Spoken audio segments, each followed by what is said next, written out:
power of stories is not limited to just offering products and services. When you are raising capital, when you're trying to get a venture capitalist or an investor to understand the mission that you are on, you want to have storytelling. I really love transformative narrative in business storytelling because I have found it to be the most effective form of storytelling. Not because they're not successful, but for me, I think the nature of who I am is just, okay, I want to know how you can help me. Before you even think about writing a transformative narrative, and when I think about transformative narrative, I think about the before and after photos, showing a picture of somebody before and then a picture of them after. The first thing that you should do is think this: can this influence someone who's out there right now to make a move? That should be the first thing at the back of your mind. A lot of people think that when you've gotten to the peak of your career, that's when you need to tell your transformative story. Don't cancel yourself out before even getting there. You want to show progress. Ultimately, the goal of the transformative narrative is to show progress, whether it's big or small. I believe that whatever leap you've made or taken in your career, somebody wishes to be there, and there's somebody that you could be helping. This is the time right now to tell your story.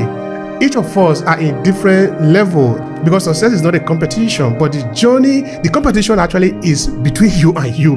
But you are in a journey anyway. You are just moving in the ladder where you can give people something to feel. They will feel it, and feel it supersede statistics every other day.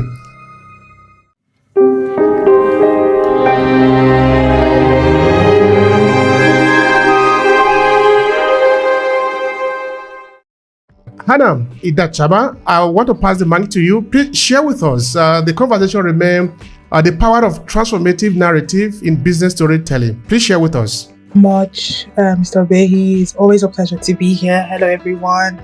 My name is Hannah Idachaba. As Mr. Obehi has introduced, my name is Hannah Idachaba and I am a personal brand strategist. And storytelling plays a huge role in what I do.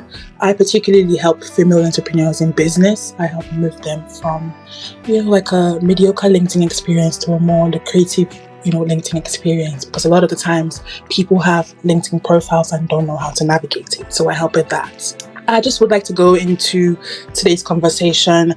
I really love transformative narrative in business storytelling because I have found it to be the most effective form of storytelling for me.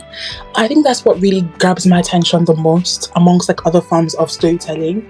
Not because they're not successful, but for me, I think the nature of who I am is just, okay, I want to know how you can help me. And with transformative style, it's pretty straightforward, right? I now know, okay, this is where you were and this is how you're going to help me. So I'm going to start today's conversation with saying, before you even think about writing a transformative narrative form of storytelling, the first thing that you should do is think this: can this influence someone who's out there right now to make a move? That should be the first thing at the back of your mind. With my storytelling that I have in front of me, the story that I have in front of me, can it influence someone to make that move? Because we're talking about business right now. And I'm very glad that Mr. Obehi spoke about how everyone has a different experience or a different goal on LinkedIn or in life generally, in life period. With that said, I'm going to be talking majorly about business because I believe that a lot of the times we miss that. If you are interested in transformative storytelling in business, then you need to think about the people that you are creating the narrative for, you're writing the narrative for, or recording the video for, or doing a podcast for. You need to think about what are they going to take from this? Are they going to make that move, whether it's to make inquiries or to actually purchase the products or to inquire of your services? whatever you are, wherever situation or position you are in business, you need to think, will they make the move? Can it influence them enough to make the move? That's the first thing you need to think about. Like I said, is one of the most powerful and the most successful forms of storytelling. It's one form of storytelling that I particularly love the most. And when I think about transformative narrative, I think about the before and after photos that a lot of weight loss influencers and a lot of people online use when they want to do weight loss. That's a perfect example of transformative narrative, is showing a picture of somebody before and then a picture of them after. It's pretty straightforward with that one. And just to point it out there, pictures like that are also a really good way to tell a transformative story or to tell a transformative narrative. Pictures play a huge role in that, because without a lot of words, you can have people know exactly what you're trying to tell them, exactly what they're going to get. And so, yes, if you can add pictures when you're telling your transformative story. But that's one example that I wanted to put out there. The transformative content type, I would just say that when you've gotten to the peak of your career, a lot of people think that that's when you need to tell your transformative story. Okay, so when I have become successful, I am now touring the world, I now have books, I'm now a global name, is when I need to tell my transformative story. And I don't think that's the case. I believe that whatever leap you've made or taken in your career, somebody wishes to be there, and there's somebody that you could be helping. So don't, cancel yourself out before even getting there. You want to show progress. Ultimately, the goal of the transformative narrative is to show progress, whether it's big or small. And that's where the mistake happens, is people think, well, I need to have, signed a $100,000 book before, I can tell my transformative story. Share the story of where you are. Share the story of how you started your journey and where you are now in your journey. Is it a big leap? Good. Perfect. Wonderful if it's a big leap. If it's a small leap, it's still good. Somebody out there is looking forward to having such a change in their life. So go ahead, and share a transformative story. Somebody out there, that might be the push that they need to inquire of your services. So don't wait until you feel like you have hit, the goal of like the global name or whatever. Share your story where you're at. I just wanted to end by saying that. Don't cancel yourself out before you get to that stage where you feel like you are at the perfect point of your life. You can always share your story regardless of wherever you are in your journey. But with that said, I'm looking forward to hearing what everyone has to say today.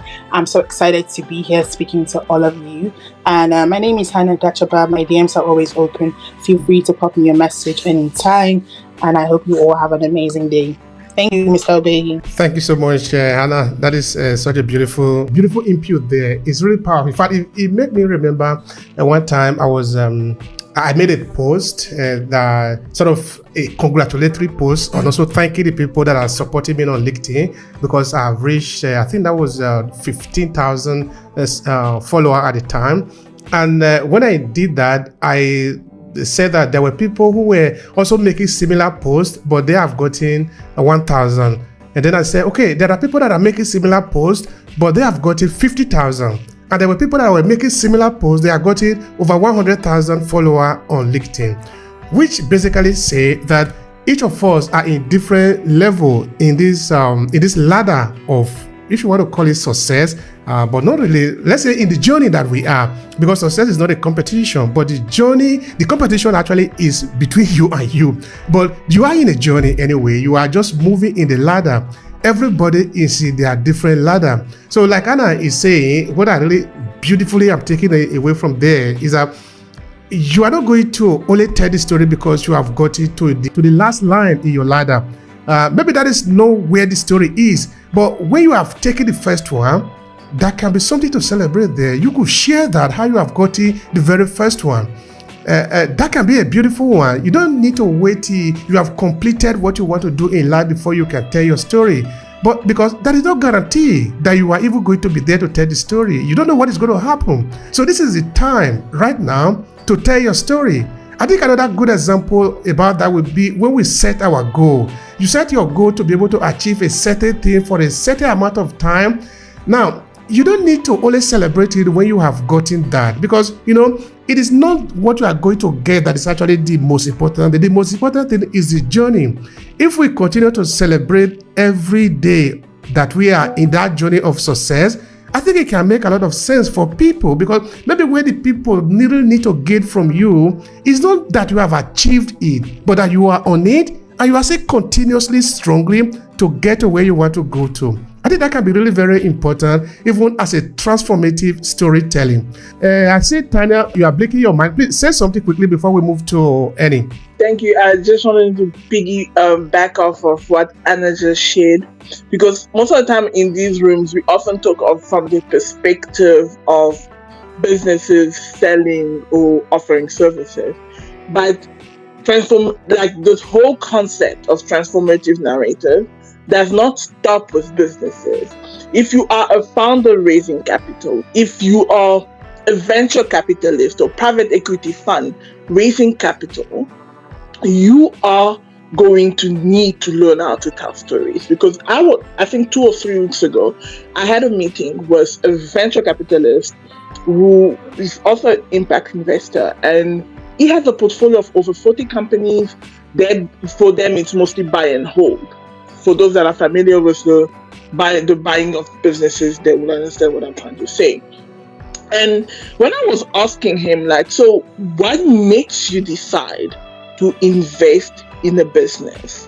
What is that thing that they do that you okay, this business will be successful or not? And what he said, and this I've heard this because I have been fortunate enough to meet a number of investors. He said, I look at the mission and the vision.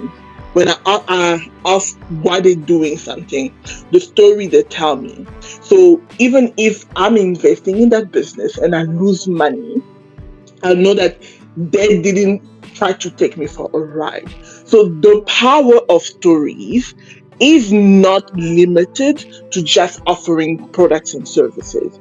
When you are raising capital, when you're trying to get a venture capitalist or an investor to understand the mission that you are on, you want to have storytelling. You want to be able to draw a story, whether it is on your pitch deck or whether it is when you are presenting. You want to be able to draw the picture in their minds that this is how transformative and innovative this product, this offer, this service, this technology that we're creating is going to be. You need to be able to, because they review a ton, and I mean a ton of pitch decks.